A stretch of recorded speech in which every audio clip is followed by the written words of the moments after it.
Happy birthday to me, I guess. And for my day of reaching Onk status, I'll finally get to review Babylon. It's the most magical place in the world.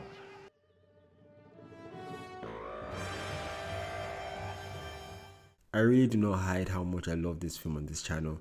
And on my 5th or 4th rewatch for this, I'm going to lose all my credibility and say this is officially one of my favorites. Not one of my favorites, this is my favorite film of all time. And I will spend this entire video to tell you why. For starters, the start of this film immediately just sets the tone. I know it might not be for everyone. I always tell my friend to watch this movie and she says like that whole an hour segment puts her off. Was it necessary to leave that in? Maybe not. But it completely sets the tone for the ride this film will take you on. Elephants pulling on that guy at the start. We're in this crazy Hollywood party. Everyone is perked, coked and boozed up. People ODing, they bring out the elephant, and that whole Margot Robbie dancing segment, whatever, the choreography is just on point. The music too just sets you in that mood. It's so energetic, it's so electric, and even with all that chaos, we get introduced to our four main characters. Manuel, I don't really know what his job is right now, but he's just that man with a dream to work on movies. Jack Conrad, that big movie star, and he's at the top of his game and just feels untouchable. Nelly, the confident wannabe star that has her problems, both family and personal, but she still has that confidence that makes her drive to be what she wants to be. And Sydney, a trumpeter that just wants to play his music and just get it out there. But I kind of think he was an afterthought because we don't really hear from him till like an hour later. And if you think the film is just going to slow down after that, it's not. It's still crazy. We get thrown into this outdoor movie set. The two leads with dreams get a chance at those dreams that they wanted to have. Nelly gets her first big as the wild child and her performance is magical. It's so good. They just fire a random extra for no reason. But like quite literally, Margot Robbie's acting in her acting, if that makes sense. It was really great. The energy she brought onto that character, the energy she brought onto that film set in the scene was just fantastic. But as good as she was, which she was really good. The real shining part of this like segment of this part of the movie was the Manny and Jack scenes.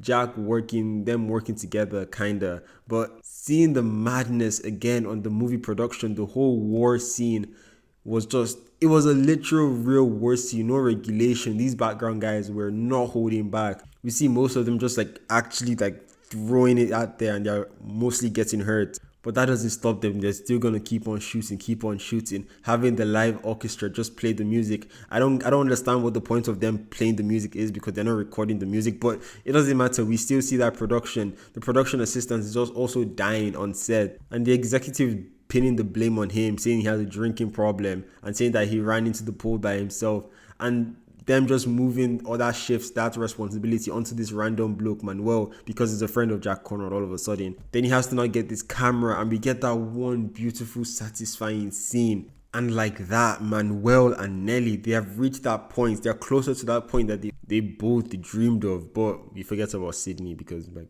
I don't know why, but he's coming, don't worry. And speaking of sound, talkie movies are a hit and everybody wants them, but this somehow poses a threat to the careers of our protagonists as we move through this evolution of cinema. We see the dawn of the seventh director time traveling, and that scene was just great again. We all feel that frustration and everything all building up. Nelly is slowly cracking with her studio, slowly cracking with her audience. They're all slowly losing faith in her and her ability. Talkie movies also starting to affect Jack Conrad and him having to take normal roles that he wouldn't normally partake in. But also with this evolution in cinema, like Madney and Sydney also have their chance to like move closer to their dream. Sydney gets a chance to be on that big screen and can finally touch on that big apple, being the star. And with Manuel being that guy to implement that idea also means he climbs up that studio ladder and he has a chance to also help the girl he loves, which is Nelly. And as I just mentioned, she's also falling out in love with the audience. They see her as pornographic. They can hear her high-pitched voice as well as her personal issues with her gambling problems and her father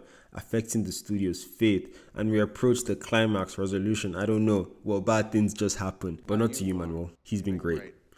Talkies are not doing well for either of our main stars, but additionally for Jack, he loses his best friend George, and as for Nelly, she's just being surrounded by people that don't like her, while forcing herself to not be herself, and it's clearly driving her crazy because she snaps. Fantastic! And he grabs the rabbit behind the ears and...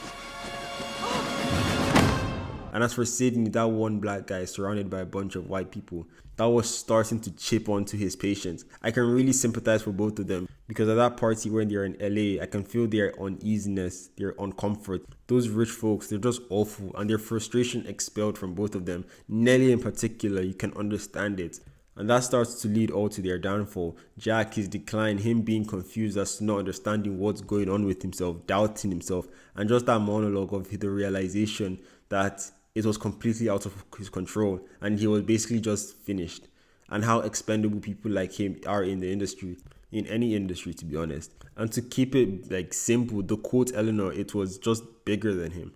And that paired with him doing trashy projects to bail his friends out. It's crazy because as much as people are sentimental to these particular actors, we actually see stuff like this happen. I don't want to call out names, but you know them. Sydney's downfall was short because we didn't really see him, but just him dealing with that social discrimination of being a black face, but being that black face in Hollywood at the moment. And to be honest with his character, he got the happier ending out of everyone else, so that's good for him.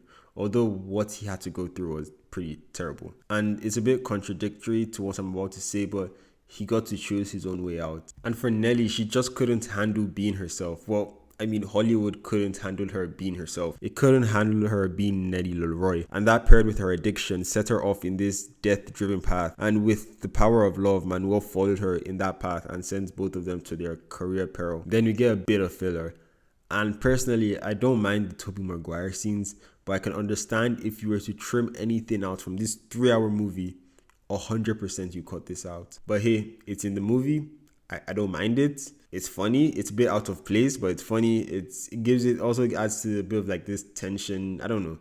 I'll talk about it later. And as we finally move to the conclusion of the character, Jack Conroy, he could not live with not being that worldwide loved, acclaimed star he once was and just took the easy way out. Sydney just went back home to make the music in his own way, that the way he loved and the way he started as. Nelly, as she always does, got her happiness, but knew deep down that she wouldn't be any good helping Manuel, so she just bailed. Or maybe that guy killed her. They kind of left it a bit vague.